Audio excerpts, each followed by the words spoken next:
ইনসাফের প্রতীক কি? ইনসাফের প্রতীক কি? ইনসাফের প্রতীক কি? দাঁড়িপাল্লা। ইনশাআল্লাহ তোর তারুণ্যের প্রথম ভোট, তারুণ্যের প্রথম ভোট ইনশাআল্লাহ দাঁড়িপাল্লা ইনসাফের প্রতীক। এই ইনসাফে বিজয় হবে। এই প্রজন্মকে টাকা দিয়ে কেনা যাবে না।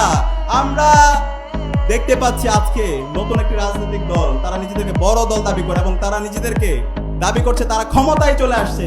আরে ভাই, ক্ষমতা আসা এত সহজ না।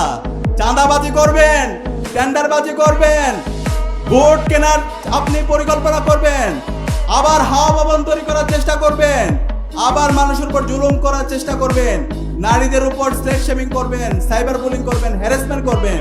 এই ধরনের যদি আপনাদের অ্যাক্টিভিটিস থাকে, সেই পুরাতন রাজনৈতিক কালচার আপনারা রেখে যান, তাহলে আপনাদেরকে এই জনগণ লাল কার্ড দেখাবে।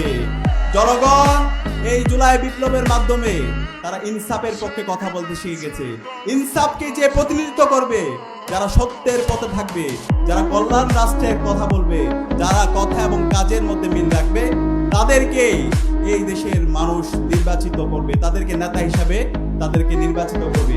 এবং সেই জায়গায় অধ্যাপক মিয়া গোলাম পরোয়ার এবং আজকে খুলনা আসনের বিভিন্ন পর্যায়ে যারা জামাত ইসলামের প্রার্থীরা আছে, তারা তাদের কথা এবং কাজের মাধ্যমে তারা তাদেরকে প্রমাণ করেছে কিভাবে একটা কল্যাণ রাষ্ট্র প্রতিষ্ঠা করতে হয়, কিভাবে সকল মানুষের অধিকার নিশ্চিত করতে হয়, কিভাবে ন্যায্যতা ইনশিওর করতে হয়, কিভাবে ছাত্রদের অধিকার নিশ্চিত করতে হয়।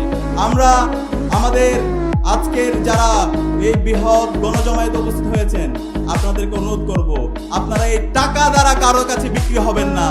টাকা দ্বারা কারো কাছে বিক্রি হওয়া মানে আমাদের এই শহীদদের সাথে সুস্পষ্ট প্রতারণা করা।